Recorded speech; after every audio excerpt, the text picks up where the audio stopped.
Welcome to Lights in the Night with your host, Russell Johnson. Uncover the truth about alien contact and hear from insiders who reveal the evidence. Stay tuned.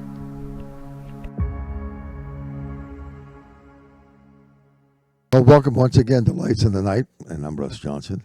And on my hat, you see Base 211, and you want to know what that's all about, just punch it up.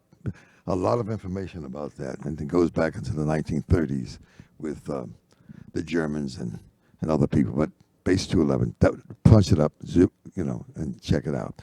Well, we have with us today Norman. Norman has been around a couple of times with us, so this is about the third program. But he has a lot of information. Now, I was talking to him this morning about being an abductee or contactee. He says that he certainly is a contactee. Norman, could you describe for many people in the audience what an abductee is? And of course, that goes back, Jesus Christ, for many, but tens of years, and probably hundreds of years as we know it. But anyway, let's talk about what abductee is, and then we can talk about what a contactee is, and then what your job, your role, your duty, your responsibility is given to you by the Palladians. Russ, great to be with you again. I make a very distinct separation between abductee and contactee, and I really think the difference is consent. So I look at abductions as non-consensual events, similar to kidnapping, and contactee is a consensual, or at least it's something that's happening where the person is able to exert their free will the whole time. They can begin or end the process anytime they want. Mm-hmm. Okay, excellent. That's excellent. I guess I would just say that, agreed. Except the fact that the estimate I got is that about 8 million people in the United States alone, we're not talking about other places in the world, have been abducted, but 99% of them can't remember anything because your mind is erased. Is that right? That's true. And of those millions of people who have had these experiences, I would further separate those experiences into consensual and non-consensual. Right. Because I think there's things that we agree to do with respect to extraterrestrials where we agree to do something with them, to participate in some kind of activity with them, but we also agree to have those memories erased so that it doesn't interfere with our day-to-day life. That's true. When we are first incarnated into this world, some people say we have agreed before we got here that we would participate in this disclosure of 2024. Have you talked to anybody who agrees with that? I've talked to hundreds, perhaps thousands of people who are entertaining that idea. And really, this is where the concept of starseeds comes from, which is a group of people who made some kind of commitment or agreed to a mission or to something specific that they need to do here. And so this is also important because, without going too deep, this is the separation between the people who are here to incarnate, to learn because they're going through a cycle and they're trying to graduate, versus the people who have graduated long ago and have returned to do something special at this specific time. Are some of those people who have graduated and say, well, I'm going back to clean up whatever maybe mistakes I've made or whatever I see needs to be done, would those people be Anunnaki or would they be from other places in the universe?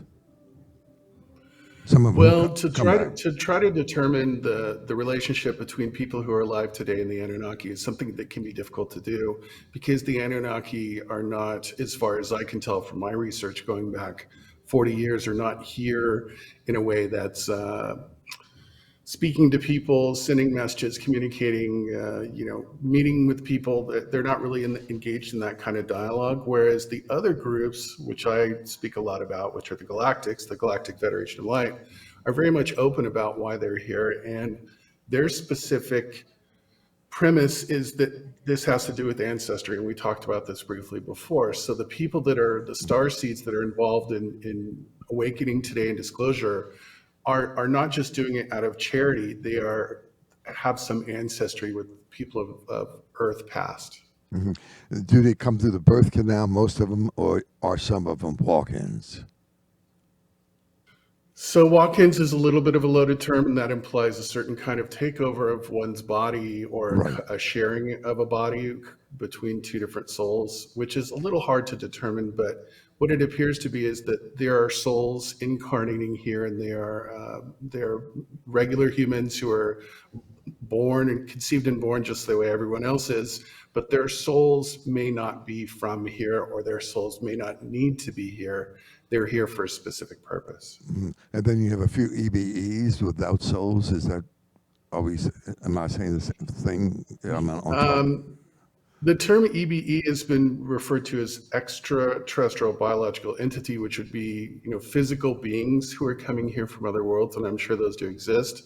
The issue of soullessness is something else, and we don't have enough time for that one, but Okay. that concept is whether or not there are beings, sometimes referred to as NPCs, who inhabit the world. Dolores Cannon called them filler people who don't have souls and who are here just to be part of the game, non-player characters. All right, but let's talk about your history. And you know Dolores Cannon, and you also know George Green, and both of whom worked diligently together, producing many, many books and seminars. Go right ahead and talk about your history in coming to this platform called the UFO.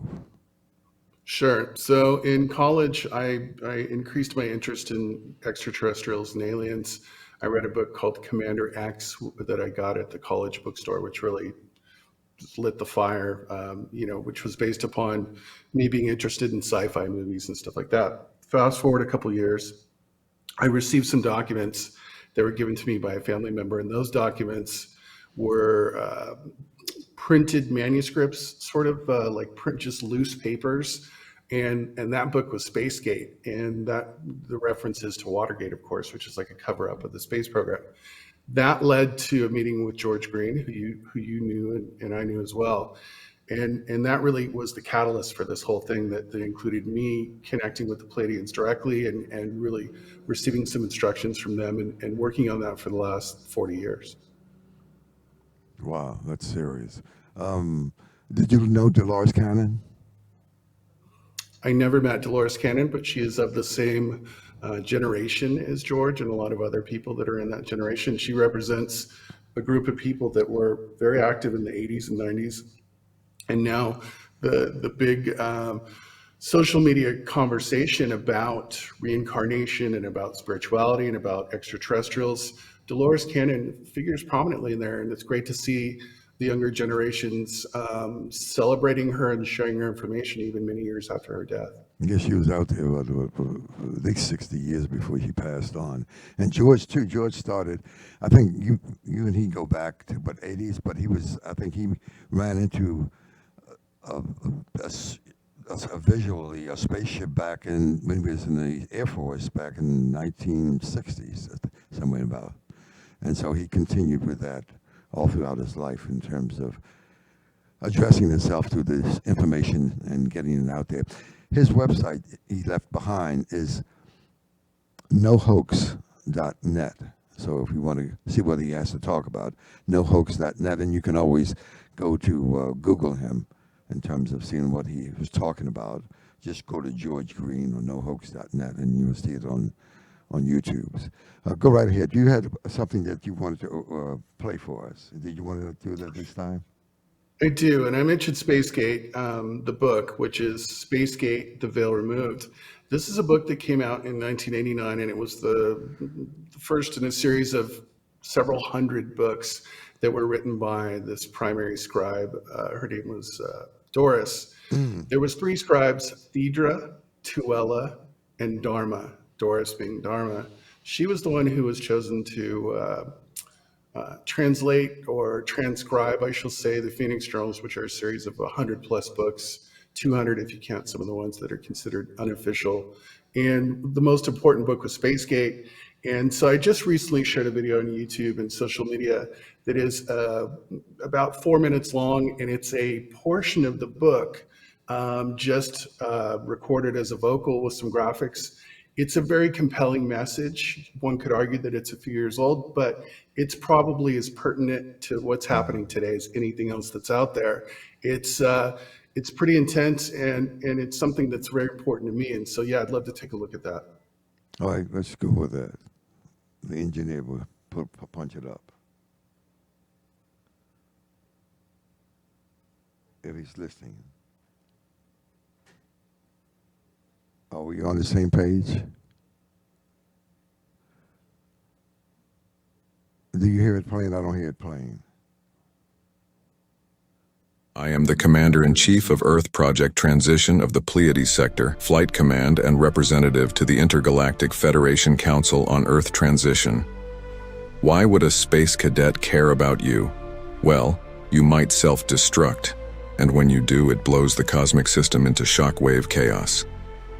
That is our territory of which we now speak.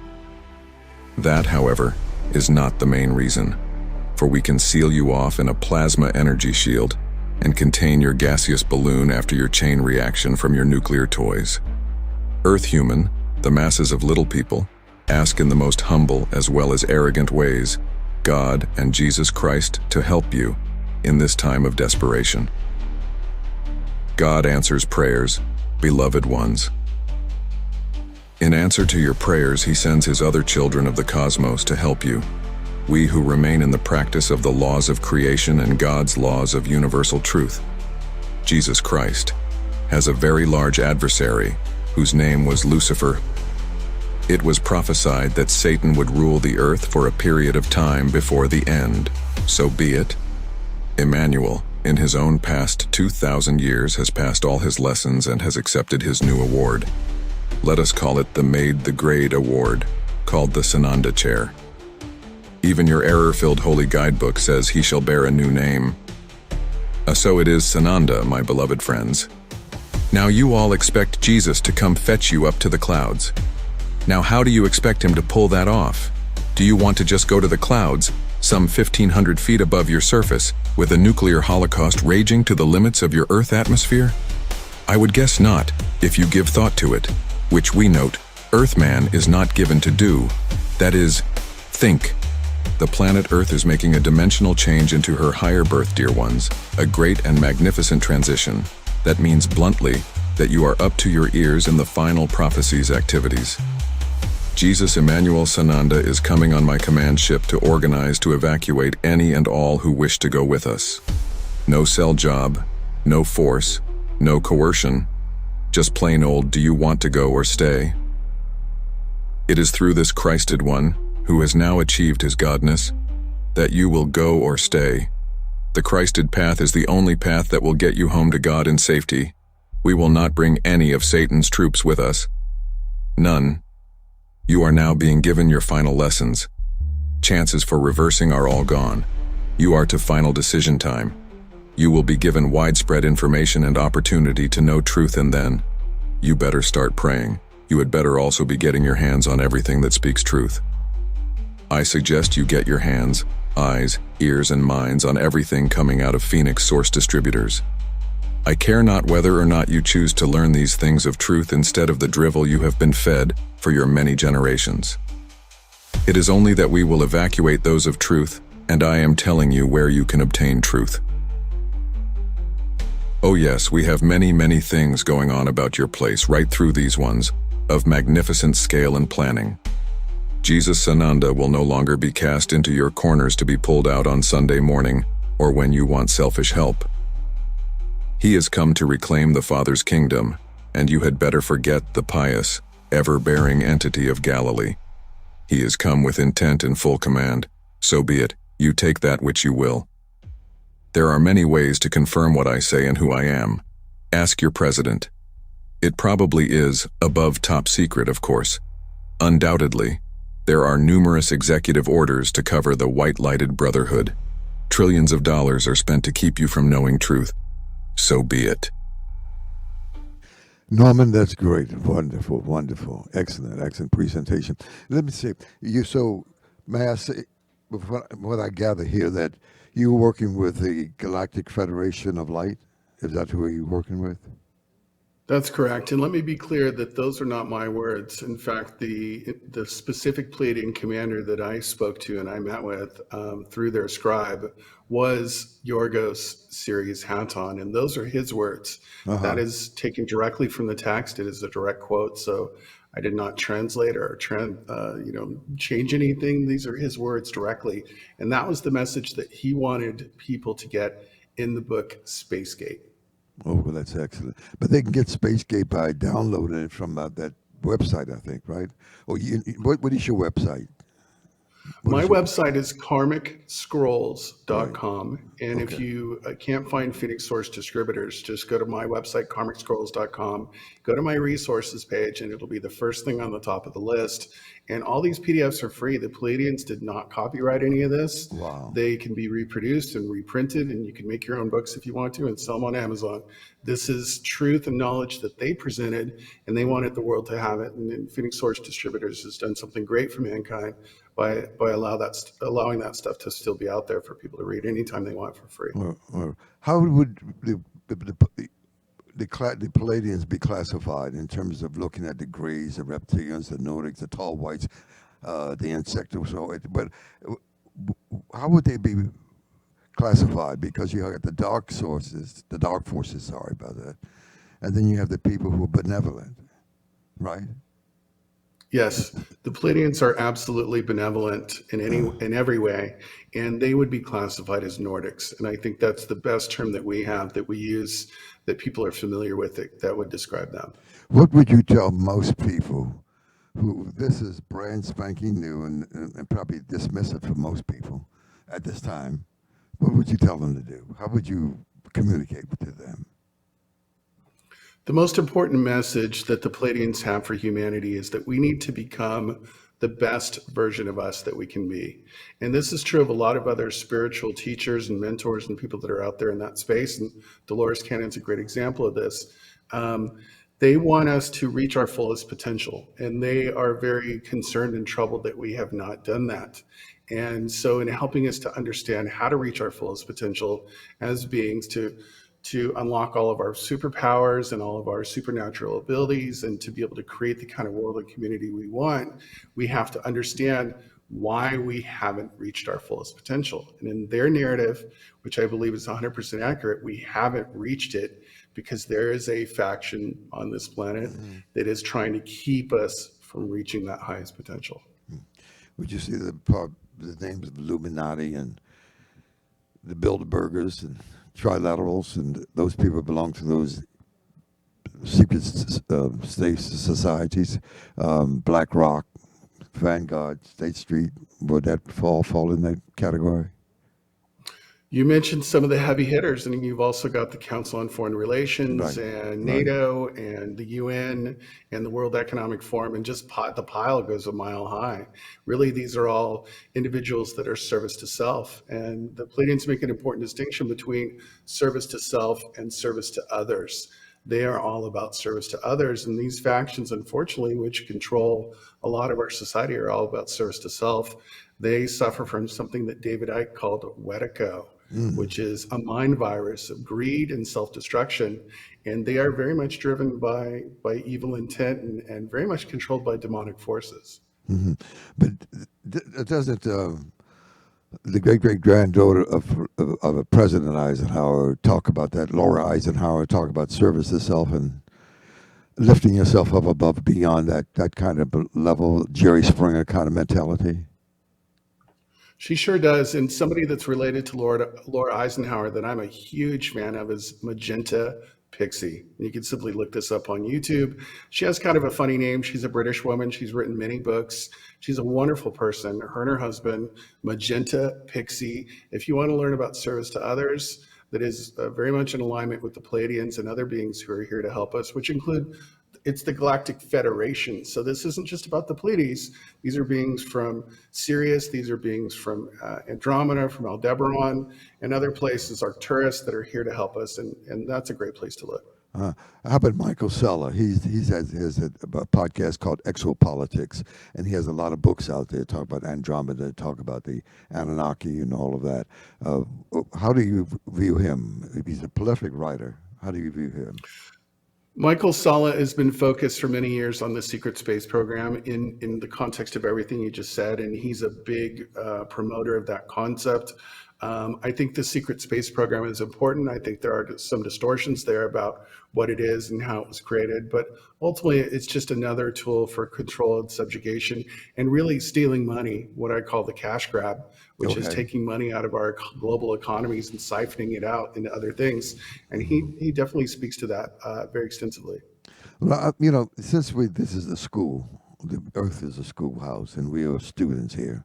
Uh, would you say that encourage people to do some readings and research, even though they may not, they may be dismissive of what we said, 90% of what we say, or 99%, or all of what we say? Would you encourage them to do some research and do their homework about what this is all about?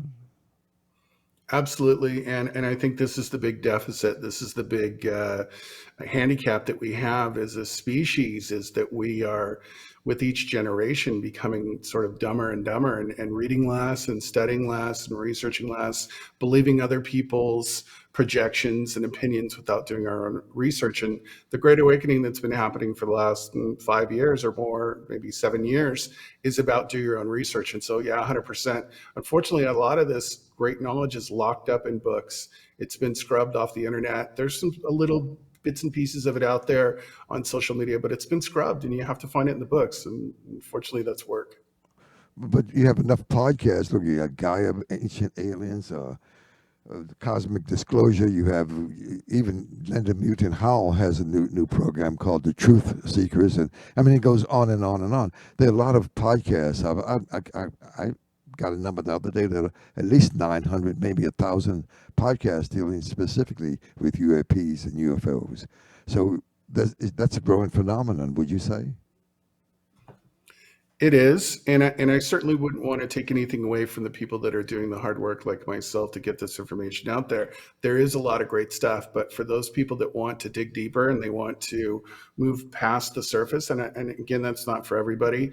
There is a lot of stuff that has to be discovered, and that's the process that each one of us is going through, which is that path of discovery, and to get our own confirmation, to get our own validation, for us to have these experiences in a way that's much more meaningful than just hearing it from others. But yeah, research is key, and there's a lot of stuff out there, and but you really have to use discernment too to make sure that you can separate the wheat from the chaff, as the Palladians say. You know Billy Carson and you know Dr. Greer. How would you classify those two individuals? We've spoken about Billy Carson and Greer, and Right. Dr. Stephen Greer, a couple times, and Right. again, I have to give these people a lot of credit. I do not agree with 100% of what they say. That's just my opinion. That's just me. But they do the good work. They are doing the good work, and they're getting that stuff out there. And I'm not so concerned with the finer details, the subtle nuances, although those things can make a big difference in the end. People just need to look at this stuff, and no matter what they look at, they have to look at all of it. They really have to understand everything, and that includes sometimes looking at the darker side of things too, to really understand what your adversary is doing. A lot of people, especially Christians, kind of stay away from some of the dark arts because they're afraid or they think they might be Right. contaminated by that, and that's certainly possible. But you have to understand your enemy. You have to study your adversary to figure out what their tactics are, to figure out how they're going to try and control, manipulate you. Hmm. All right, so what we got 2 minutes left. Listen, why don't you do this in the last couple of minutes? Just talk about what you're putting together to help really educate us and get us informed. Because I look at a statement here. I'm looking at Eric Hoffer. He says, in times of change, the learner will inherit the earth, while the learned find themselves beautifully equipped to deal with a world that no longer exists. So what would you say? What are you putting together for us? That's a profound quote, and that resonates very deeply with me. When I began working with the Pleiadians back in 1989 and 1990, more specifically, I really believed that I was on a journey of discovery about extraterrestrials, UFOs, flying saucers, aliens, spacemen, and of course, all that stuff was there. But what I discovered was a really much more richer kind of tapestry of spiritualism, which included the Ascended Masters, sometimes called the Masters of the Far East, and a lot of great information about reincarnation and about karma. And so for many years, I really worked on the conspiracy side of things, trying to wake people up to, hey, you're being tricked, or you're being fooled, or you're being lied to. And there's tons and tons of that in the Phoenix Journals and other information. But really lately, what I've been focusing more on is the spiritual side of things, which is the Ascended Masters. Many people have heard of a Master Saint Germain. And so Karmic Scrolls, my website, is really all about spiritualism and the masters. Okay, great. Hey, Norman, thank you. We're grateful for you, and thank you for being on Lights of the Night. And next time, we'll bring you back again. So, ladies and gentlemen, Rush, I appreciate it very much. Thank you. Yes, sir. Thank you. Have a good one. See you next week, same time, same place, right here on Lights in the Night. Introducing Pure Light, the revolutionary air purification system integrated into a special LED light bulb. Pure Light eliminates pet odors, human odors, and even mold and smoke odors with just the flip of a light switch. Guaranteed for 5 years with a 100% money-back guarantee. Transform your home or office today. Visit pure-light.com and use code RUSS, R-U-S-S, for an exclusive 20% discount. Breathe cleaner, live happier with Pure Light. PURE-LIGHT.com. Promo code RUSS, R-U-S-S. Thank you for joining us on Lights in the Night. Keep your eyes on the skies and stay curious. Until next time, good night.